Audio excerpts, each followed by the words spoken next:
OpenAI is officially launching their first piece of AI hardware. And it's kind of funny because we've seen many AI hardware devices over the years. None of them feel like they have stuck. All of them have flopped. This one isn't AI hardware in the way you might imagine, and I actually kind of love it, if I'm being honest. So I want to get Jamie's take on this. Jamie, have you seen pictures of it yet? I haven't seen pictures of it yet, but if you are watching this episode, you can see it is a keypad for AI agents, and it looks pretty cool. It looks kind of retro, but in a cool way. I think it. I'm very interested to hear about some of these features. I haven't even researched this at all, so I'd love to hear what you've heard about it, Jaden. Okay, so before we get into that, I wanted to mention if you have ever wanted to grow or scale your business using AI tools, we would love to have you as a member of the school community. For this month, for the rest of the month, the school community is free to join. In the past, it's been $20 to $50 a month, depending on what promotions we're running. But right now, it is free to join. There's over 500 members in the school community, and we're all talking about how we're growing and scaling our businesses. Every week, Jamie and I drop a video, and we do a live stream, which is free for everyone to watch the live stream when it goes up. And we break down what we're doing to grow and scale our businesses. This week, I did a whole video explaining how I was able to get Facebook and Facebook ads completely automated using Claude. I show you my workflow. I show you my prompts, my tools, how I'm able to generate ads, how I'm able to get the best strategy, my landing pages, all of it. It is incredible. So if you want to check that out, it is linked in the description, the AI Hustle School community. It is $19 a month if you want to get access to the entire catalog of videos of everything we've recorded, all of the past stuff we record every single week.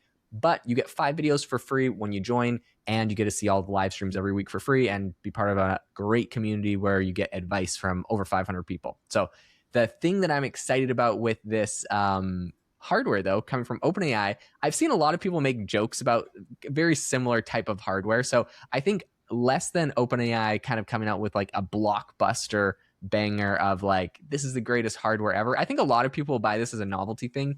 To me, this feels kind of like a test run because we know that OpenAI is working on some real serious hardware with Johnny Ive from Apple. Apple's currently suing OpenAI because apparently when Apple hired Johnny Ive, or when OpenAI hired Johnny Ive over to their company, he previously designed the iPhone. They hire him over, and they hired over another senior executive from Apple. And when this happened to kind of work on their design firm, that senior executive from Apple, which I got to find his name, he went and hired over 400 people from Apple's design team. And apparently they cleaned out the entire Apple design team so bad that Apple had to rebuild their whole design team from scratch. Everyone was gone. Apple's got, in their lawsuit, they say like that they pulled over a lot of like trade secrets and custom secret stuff from Apple when they like came over, and so that's what the lawsuit's about. But anyway you want to cut it, they completely got poached, and they built this design team. So they have a real serious piece of hardware that's coming out. Apparently it's like a smart speaker, but it also moves around. So it's going to be pretty interesting to see when that comes out and what that is when it comes out. So this feels like a dry run. It's their first piece of hardware. Is it something insanely revolutionary? No, it's a keyboard where you can like click check mark to approve what the AI model is working on, or X to disapprove it. It has a voice button that you can push to do voice to text. And anyways, it's got a couple other little buttons. You can branch things. And anyways, there's a couple funny buttons. And I think there's some spots where you can make your own short keys and short codes in there. So I like the concept. I think it's a lot of fun. If you look at the way this is built, I mean, this is very DIY almost. Like you could kind of buy these components and kind of assemble this thing yourself, but it looks like a lot of fun as well at the same time. Yeah, I mean, I think there is some utility to this. For those of us who don't use like something like WhisperFlow, I know there's some like keyboard shortcuts to talk to Claude and ChatGPT, but having like an actual button you can press and like a little interface, I think is kind of a cool idea.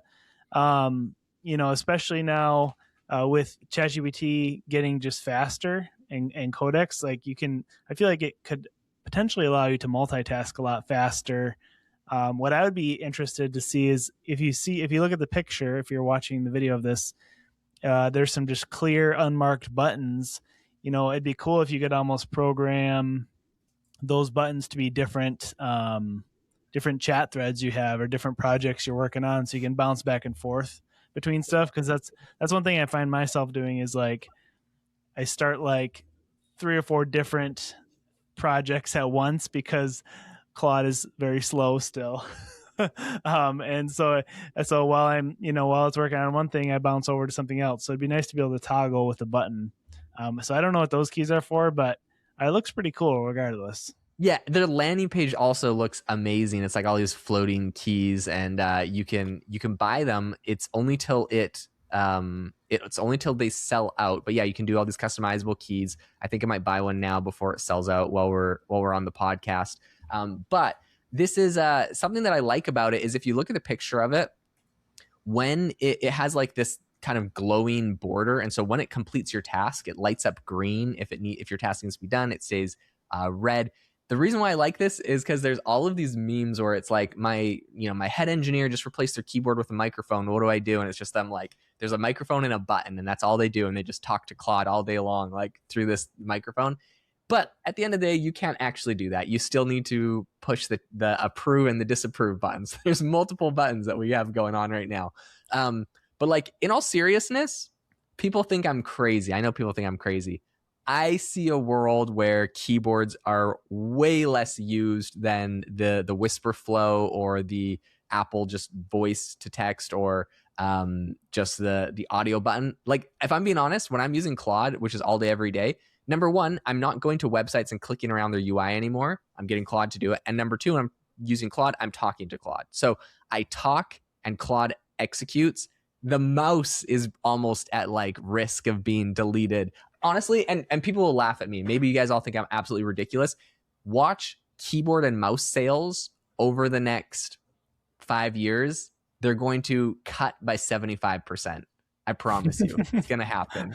Maybe you'll keep like your one old, like I got the Logitech, like whatever, MX keys, whatever, expensive keyboard that I don't use all the features. It just looked nice when I bought it.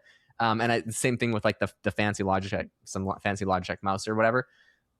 Maybe I'm just never going to upgrade them. Maybe I'll just keep them forever, and I'm just going to use my new OpenAI keypad Codex Micro to just push the talk button from now on. Well, and this, I guess, is news to me since we're chatting. It sounds like you are going back, converting to ChatGPT. Is that you're not using Claude as much anymore? What's going on over there? Yeah. So, well, and I mean, I'll be honest, like I really hope that this device would work. I'm like gonna buy it right now, but I really hope this device would work in like Claude or like anything else. It's like a keyboard shortcut and not just tied to my ChatGPT account. If that's the case, that's, I don't know, pretty ridiculous.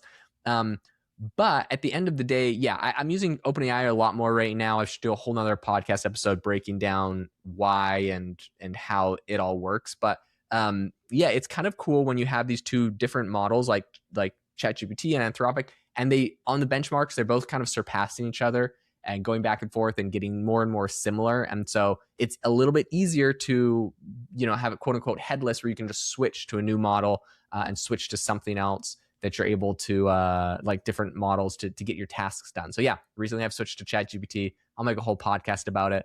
But I hope that this device in particular wouldn't impede that if I have to switch back to Anthropic in the future. But for now, I'm on OpenAI, so I might as well just get this for the Codex. Yeah, it does look pretty cool. Should we talk about the other device they're potentially going to release, or should we save that for when it comes out? Yeah, we got to get into that. There's some really juicy details as well about their second device. So this is kind of like, that's what I was saying earlier, is like this is the dry run for their Sirius device that I think they're going to come out with. And the news on the Sirius device, they don't have a lot out there yet. But Jamie, what have you seen on it basically? Well, apparently it seems like a kind of a fancy Alexa, like Amazon Alexa speaker. So it's a speaker that it has some other unique features. And so at first I did kind of chuckle at this because I'm like, oh, great. It's just they came out with their own Alexa. But the more I thought about it, it's like, well, I do actually use Claude for most searches or ChatGPT.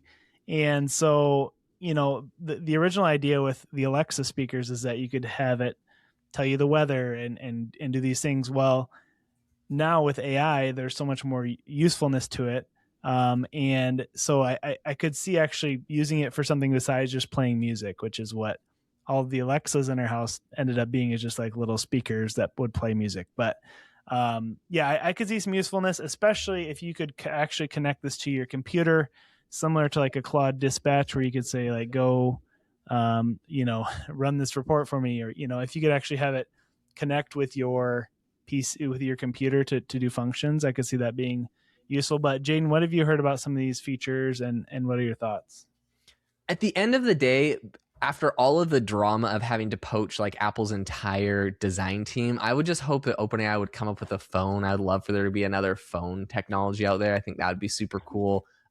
Will that happen? No. Would developers like that? No. It's already annoying enough having to develop an app for iOS and Android. I don't think you want to make it for OpenAI as well. But sort of, I think that will happen. My prediction is that the MCP layer, which basically every startup is doing right now, I have an MCP for AI Box. Basically, it's like literally one link that you can give to Claude or you can give to ChatGPT, and it can access all of the features on your software, and they can use it without having to like visually see it. They can just, it kind of like ties into your backend. It's really easy to make an MCP, by the way. Like I've used Claude to make MCPs for some of my like other side projects for fun. So it's really easy. And I think that MCP is actually basically an application layer for these types of tools. So whatever OpenAI comes out with, if you have all of the MCPs and all of these like softwares linked in your OpenAI account, which you can do that now, like your apps and stuff, you're going to be able to talk to this device, and it's going to be linked in. It's already linked into like 20 different things. So like I probably could just talk to the device. Like here they have this like funny keyboard that you can push the talk button and it controls your computer. Well, that device, you probably just talk to that device and it's going to go edit your code base and let you know what it did. Now, do you want like a screen to be able to visually see what's going on? Yes, I usually want like a reference. So it's going to be interesting how they get around that. Maybe they pop something up on your computer if you're tied into something, or I don't know, maybe it only talks to you on that device and you need a screen. They're just trying to go screenless. I'll be curious to see what they do there, but either way, they're going to have the integration to every other software that exists. So I think they have like the capability of replacing not your phone, right, but a lot of phone usage, a lot of the usage of other tools that you'd have. One interesting point that they've mentioned in this particular piece of hardware is that it includes mechanical elements that can move on their own. So I don't know, is it more like a robotic Alexa speaker, or is it, I don't know, that sounds very mysterious to me. I don't know, is it going to follow you around and listen to you all day and then take notes for you? I don't know exactly what that means, but that's very, very interesting. Apparently it will draw context from your emails and digital life, so it'll know everything about you. Yeah, but is it gonna like follow you into the bathroom? I don't know. I my understanding of it was that it was like on your desk and it would like move around your desk. I don't really know what the benefit of that is. Maybe it looks like a little robot and it's like, I don't know, people like it or something. But anyways, it's going to be cool to see what ships there. I'm excited for this initial hardware run that they're coming out with. This seems like a funny and fun side project, in the same way that Tesla and SpaceX do like merch drops where you can buy like a like all the funny little, like a lighter that looks like the rocket ship from SpaceX, and the fire comes out the bottom, or the fire comes out of the rocket ship. Like there's all these like funny little things that these companies come out with. So I'll be curious to see if this probably is going to end up like on the shelf as like a piece of history if you buy it. But so who knows how useful it will be other than just like fun merch. What they're coming out with in the future, that will be the real product to look out for.